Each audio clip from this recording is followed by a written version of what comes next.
นะคะก็จะเป็นงานประชุมผู้เลี้ยงผึ้งประจำปี 2562 นะคะเกี่ยวกับนะคะวิชาการการเลี้ยงผึ้งสู่นวัตกรรมและการพัฒนาอย่างยั่งยืนครั้งที่ 2ซึ่งได้รับเกียรติจากทางกรมปศุสัตว์นะคะใช้ห้องประชุมส่วนมาตรฐานการปศุสัตว์สำนักงานปศุสัตว์เขต 5 กรมปศุสัตว์ซึ่งจัดในวันที่ 27 กุมภาพันธ์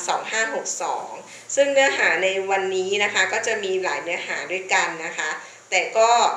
มีเรื่องนะคะที่อาจจะเป็นเรื่องหนักใจของผู้ประกอบการนะคะหรือว่าเกษตรกรเพราะว่าบางปีเนี่ยเราก็จะพบว่าน้ำผึ้งล้นตลาดแล้วก็ราคาตกต่ำพอราคาตกต่ำแล้วก็จะมีผลให้น้ำผึ้งมีการค้างนะคะแล้วก็มีผลเป็นวนเวียนวัฏจักรต่อไปว่าในปีหน้าเนี่ยธุรกิจน้ำผึ้งจะมีปัญหาหรือเปล่าเพราะว่ามันมีน้ำผึ้งค้างอยู่ใน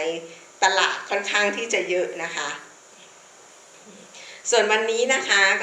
ก็ได้รับเกียรตินะคะจากทางสมาคมนะคะแล้วก็รวมถึงว่าก็จะเอาในส่วนของความรู้นะคะที่ได้จากงานวิจัยนะคะเอามานะคะเผยแพร่นะคะให้กับกลุ่มเกษตรกรหรือผู้สนใจเพราะว่าถ้าเรามีความรู้เกี่ยวกับคุณภาพน้ำผึ้งนะคะหรือว่าการจัดการน้ำผึ้งนะคะผู้บริโภคนะคะในเมืองไทยก็จะมีการปลอดภัยนะคะโดยดิฉันสัตวแพทย์หญิงชุลีพรศักดิ์สง่าวงศ์นะคะก็จะมาให้นะคะความรู้หรือว่าแลกเปลี่ยนความรู้ในการทำงานวิจัยในครั้งนี้นะคะ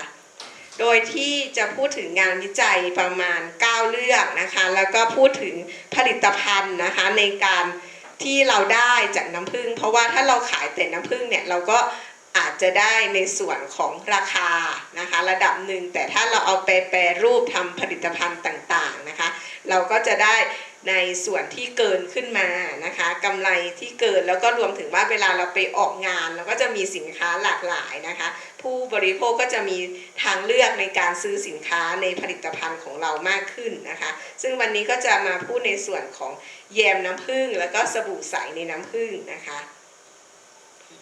งานวิจัยที่จะพูดถึงนะคะก็จะเป็นพูดถึงเรื่องจุลินทรีย์ในกระบวนการเลี้ยงผึ้งนะคะเพราะว่าเราจะต้องเอานะคะกล่องผึ้งเนี่ยไปเลี้ยงนะคะในฟาร์มนะคะผลไม้อย่างเช่นลำไยลิ้นจี่หรือว่าในป่านะคะเราก็จะได้รู้ว่าในกระบวนการต่างๆแม้แต่สิ่งแวดล้อมเนี่ยมันก็จะมีจุลินทรีย์ปนเปื้อนนะคะแต่ถ้าเรามีการจัดการที่ดีเหมาะสมนะคะน้ำผึ้งเราก็จะมีคุณภาพแล้วก็จำนวนเชื้อก็จะค่อนข้างที่จะต่ำนะคะอายุการเก็บรักษาเนี่ยก็จะนานขึ้นนะคะแล้วก็จะพูดถึงการปนเปื้อนโลหะหนักในน้ำผึ้งเพราะว่าในส่วนของโลหะหนักที่ปนเปื้อนก็ปนเปื้อนมาจากสิ่งแวดล้อมหรือว่าการจัดการของมนุษย์นะคะซึ่งอันนี้นะคะก็เป็นเหมือนดัชนีตัวหนึ่งที่บ่งบอกว่าสิ่งแวดล้อมที่มนุษย์ดำรงชีวิตอยู่เนี่ยเป็นยังไงนะคะโดยเฉพาะในเขตภาคเหนือนะคะหรือภาคต่างๆในประเทศไทยตอนนี้ก็มีปัญหาหมอกควันนะคะถ้าสมมติว่าเราเอาผึ้งนะคะไปเลี้ยงนะคะแล้วเราก็มาตรวจเกี่ยวกับโลหะหนักเราก็จะได้รู้ว่าในสิ่งแวดล้อมเราเนี่ยค่ะน่าอยู่นะคะหรือน่าดำรงชีวิตมากแค่ไหนนะคะแล้วก็จะพูดถึงแร่ธาตุในน้ำผึ้งเพราะว่าเราบอกแล้วว่าน้ำผึ้งเนี่ยนะคะหลักๆที่เราบริโภคกันนะเราก็จะเห็นว่ามันมีน้ำตาลคาร์โบไฮเดรตนะคะแล้วก็จะมีโปรตีนถูกไหมคะแล้วก็จะมีในส่วนของแร่ธาตุนะคะแล้วก็เอนไซม์ที่มีประโยชน์กับร่างกายนะคะแต่วันนี้เราก็จะมาพูดถึงแร่ธาตุในน้ำผึ้งนะคะนอกจากนั้นนะคะเราก็จะพูดถึงว่าทำไมน้ำผึ้งเนี่ยนำมาใช้นะคะในส่วนนะคะทางโรงพยาบาลนะคะหรือว่าการดูแลบาดแผลได้หรือว่ามีประโยชน์ต่อร่างกายเพราะว่าในน้ำผึ้งจะมีฤทธิ์ต้านเชื้อแบคทีเรียนะคะซึ่งถ้าในน้ำผึ้งของประเทศไทยเนี่ยเราจะมีการศึกษาส่วนใหญ่ในส่วนของเปอร์ออกไซด์นะคะเหมือนไฮโดรเจนเปอร์ออกไซด์เวลาเราล้างแผลนะคะแต่ว่าน้ำผึ้งอีกชนิดหนึ่งซึ่งตอนนี้เราอาจจะมีนะคะหลายคนรู้จักก็คือน้ำผึ้งมานูก้าเนี่ยเขาจะมีฤทธิ์ต้านแบคทีเรียนะคะแต่ว่าเขาจะมีอีกประเภทหนึ่งที่ค่อนข้างที่จะเยอะทำให้ราคาของเขาเนี่ยค่อนข้างสูงกว่าน้ำผึ้งชนิดอื่นๆนะคะแล้วก็รวมถึงอีกปัญหาหนึ่งที่เป็นปัญหานะคะค่อนข้างจะสำคัญก็คือการปลอมปนในน้ำผึ้งเพราะว่าเราก็รู้อยู่แล้วว่าน้ำผึ้งส่วนใหญ่จะเป็นคาร์โบไฮเดรตคือน้ำตาลนะคะแต่ว่าน้ำตาลที่ผึ้งผลิตนะคะขึ้นมาจากการไปเก็บน้ำหวาน กับน้ำตาลนะคะที่มีจำหน่ายในท้องตลาดหรือว่ากระบวนการผลิตนะคะที่มาจากอ้อยนะคะหรือว่ามาจากข้าวโพดหรือว่ามันสำปะหลังเนี่ยนะคะก็จะมีผลกับสุขภาพผู้บริโภคนะคะเพราะฉะนั้นเราก็จะมาดูว่าถ้าเรานะคะจะใช้วิธีไหนที่เหมาะสมในการตรวจสอบการปลอมปนนะคะน้ำเชื่อมในน้ำผึ้งนะคะแล้วก็รวมถึงอีกคุณสมบัติหนึ่งที่มีอยู่ในน้ำผึ้งก็คือเป็นสารต้านอนุมูลอิสระนะคะเพราะฉะนั้นนะคะในส่วนนี้เราก็จะมาเหมือนกับว่าเข้าสู่นะคะเนื้อหาก่อนว่าการจัดการการเลี้ยงผึ้งในบ้านเราเนี่ยส่วนใหญ่อยู่ในภูมิภาคไหนนะคะแล้วก็ส่วนใหญ่เรามีการจัดการยังไงในฟาร์มนะคะซึ่งเราก็พบว่าส่วนใหญ่เนี่ยนะคะในน้ำผึ้งที่เราจะรู้จักนะคะหรือว่ามีจำหน่ายก็มีทุกภูมิภาคนะคะแต่ภูมิภาคหนึ่งที่มีความสำคัญนะคะแล้วก็เป็นผลิตภัณฑ์ที่ส่งออกสู่ต่างประเทศก็คือเป็นผลิตภัณฑ์ที่อยู่ในแถบภาคเหนือเพราะว่ามีสวนผลไม้ค่อนข้างที่จะเยอะแล้วก็เป็นป่าต่างๆซึ่งเราสามารถไปจัดการนะคะในเขตวนอุทยานอะไรได้ถ้าเรามีการขออนุญาตอย่างเหมาะสมนะคะอันนี้ก็จะเป็นตัวอย่างว่าเราสามารถเอากล่องผึ้งนะคะไปตั้งในสวนผลไม้นะคะหรือว่าแปลงนะคะที่ทางเกษตรกรนะคะเขาปลูกกันนะคะก็อย่างเช่นลำไยลิ้นจี่หรือว่าในแปลงต้นทานตะวันแบบนี้นะคะก็เอาไปจัดการได้นะคะแล้วก็รวมถึงแล้วเรามีการจัดการยังไงนะคะในการเก็บเกี่ยวผลประโยชน์นะคะหลังจากที่ผึ้งเขาผลิตนะคะน้ำหวานแล้วก็แปรรูปออกมานะคะก็คือเราก็จะมีนะคะกระบวนการเก็บเกี่ยวเลยนะคะในแปลงนะคะของผลไม้ชนิดนั้นๆนะคะซึ่งบางทีเราก็จะมีการจัดการแบบโล่งนะคะหรือบางทีเราก็จะมีการป้องกันก็คือเอามุ้งมาครอบนะคะจัดการเหมือนเป็นตัวแทนของห้องหนึ่งนะคะในการบริหารการจัดการของเรานะคะนี่ก็คือเป็นส่วนใหญ่ที่เราจะพบในประเทศไทยเพราะว่าประเทศไทยเป็นเมืองร้อนถูกไหมคะ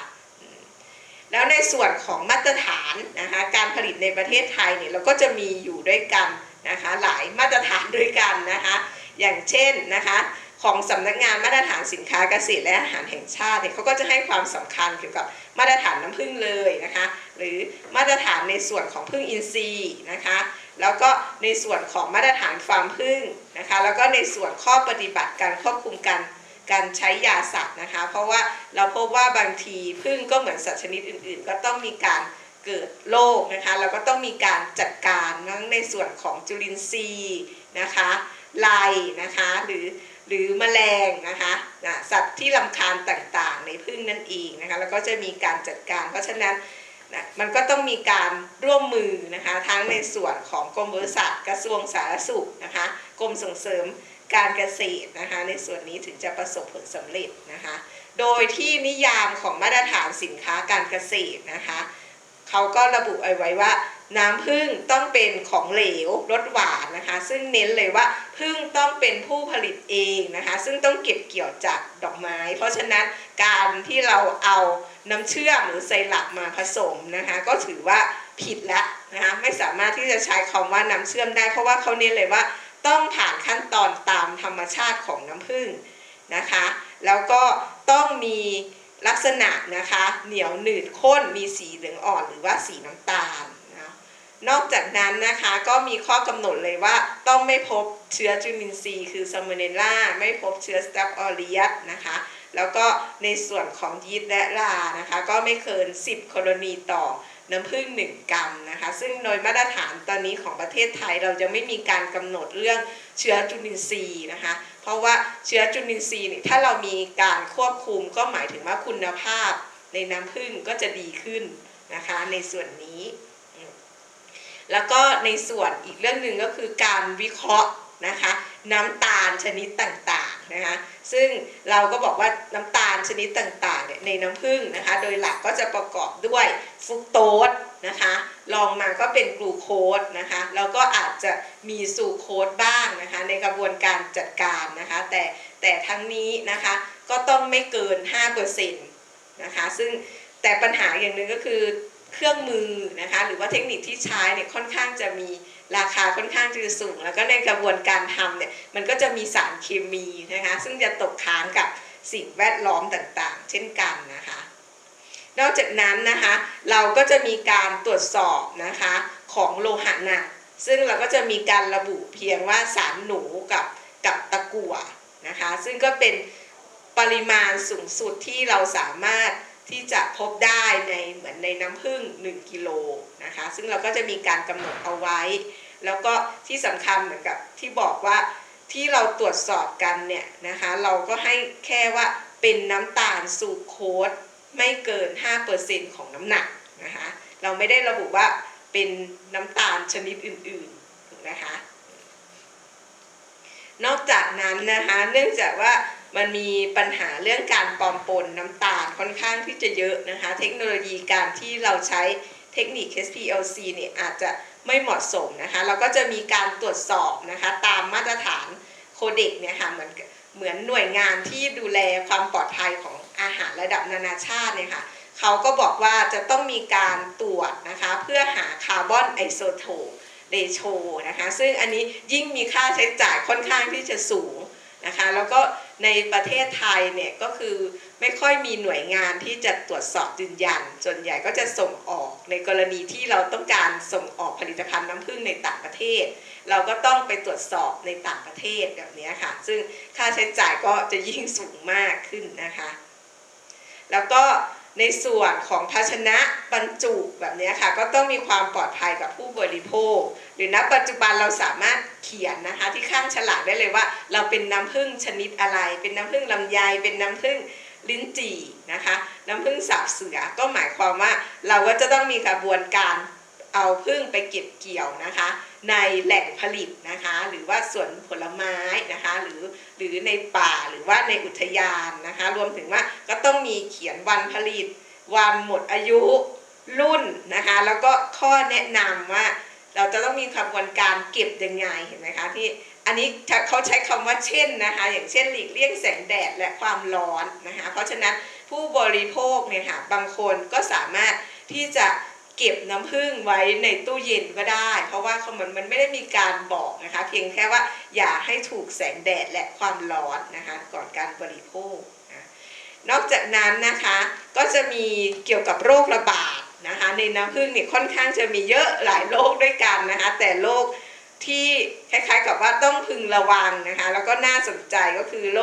รคอเมริกันฟาวบูดนะคะที่จะต้องมีการแจ้งเจ้าหน้าที่กรมปศุสัตว์หรือเจ้าหน้าที่กรมส่งเสริมโดยเร็วนะคะเพราะว่ามีผลกระทบนะคะกับผู้เลี้ยงผึ้งนะคะเพราะว่ามันก็คล้ายๆโรคระบาดนะคะเหมือนโรคไข้หวัดสัตว์ปีกซึ่งก็จะมีการแพร่กระจายเร็วนะคะเพราะฉะนั้นเมื่อมีการเกิดโรคระบาดเราก็จะต้องมีการแจ้งหน่วยงานที่นะคะควบคุมดูแลนะคะในส่วนนี้แต่ที่สำคัญนะคะการให้ความสำคัญกับผึ้งนะคะในส่วนของมาตรฐานฟาร์มผึ้งที่กรมปศุสัตว์ดูแลเนี่ยกรมปศุสัตว์จะให้ความสำคัญในเรื่องผึ้งพันธุ์แล้วก็ผึ้งโพรงนะคะในส่วนนี้ที่จะดูแลถ้าเราเลี้ยงผึ้งชนิดอื่นนะคะอันนี้ก็ไม่ใช่บทบาทหน้าที่ของกรมปศุสัตว์นะคะแล้วก็รวมถึงเราก็จะนะคะต้องเก็บบันทึกเอกสารต่างๆนะคะเป็นเวลาอย่างน้อย3 ปีนะคะในการผลิตนะคะอันนี้หมายถึงว่ามาตรฐานฟาร์มกรมปศุสัตว์จะเน้นอยู่ผึ้งอยู่2ชนิดคือผึ้งพันธุ์แล้วก็ผึ้งโพรงนะคะแต่ในส่วนมาตรฐานสินค้าเกษตรที่เป็นผึ้งอินทรีย์นะคะเราจะให้ความสำคัญคือผึ้งพันธุ์ผึ้งโพรงแล้วก็ชันโรงนะคะชันโรงเนี่ยก็คือเขาสามารถที่จะผลิตนะคะน้ำผึ้งได้นะคะแต่เขาไม่ได้เป็นสัตว์หรือแมลงนะคะในส่วนที่มีความใกล้เคียงกับผึ้งนะคะแต่ว่าสามารถผลิตน้ำผึ้งเพราะฉะนั้นในการผลิตผึ้งอินทรีย์นะคะก็ชันโรงนะคะก็จะอยู่ในมาตรฐานตัวนี้ต้องได้รับคุณภาพนะคะอาจารย์ตัดนะคะตัดนะคะอันนั้นก็คือเหมือนให้ความ